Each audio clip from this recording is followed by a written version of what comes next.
Welcome to the Ancient Tea.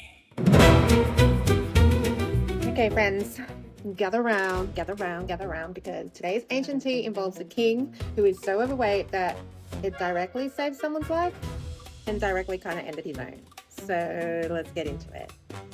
This king ruled over people who deeply resented him. Like for 18 years, he'd be taking their money for tribute, which is a polite word for extortion. And one day, a messenger arrives to deliver a tribute. And totally normal, happens every year. They come, they go. Except this messenger had a little secret. He was left-handed. Now, in this world, that was a really big deal because the guards were like searching for visitors' weapons, and they would check the other thigh. And most people were right-handed, so they would strap their swords to the same thigh. But this man strapped his short dagger on the right thigh instead, and nobody checked. And he walks right past security with a weapon literally nobody thought to look for. And he hands over the tribute. He turns to leave with the rest of the delegation, but then he comes back alone, and he's like, I have a secret message for you. A secret message delivered privately by a man who just walked past the entire guard detail. Red flags, man. But this king, he'd be like sending everyone out of the room because he's like, secret message, bro. Because apparently kings fall for that. And this messenger basically turns around and goes, I have a message from God for you. And this king's like, dude, tell me. Like, I'm like, mad respect, loving that I am, being regarded by God these days.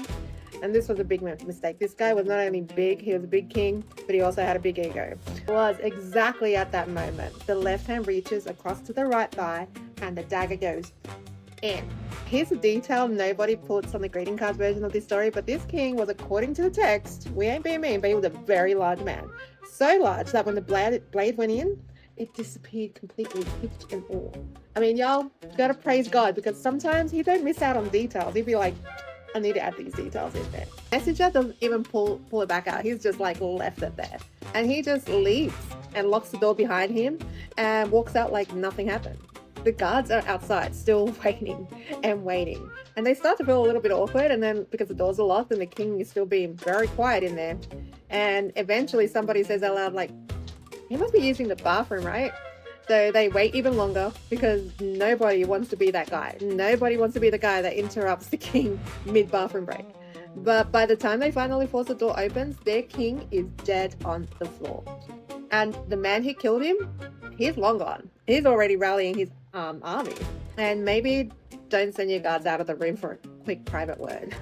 Now, the names of today's story, the king was the ruler of Moab, and the left-handed messenger in today's story is Ehud. Ehud? Hope I'm saying that right. And yes, this is in the Bible. Check Judges chapter 3. And Ehud actually went on to lead Israel to defeat the entire Moabite army that same day. And not bad for a guy who was only dangerous because he was left-handed.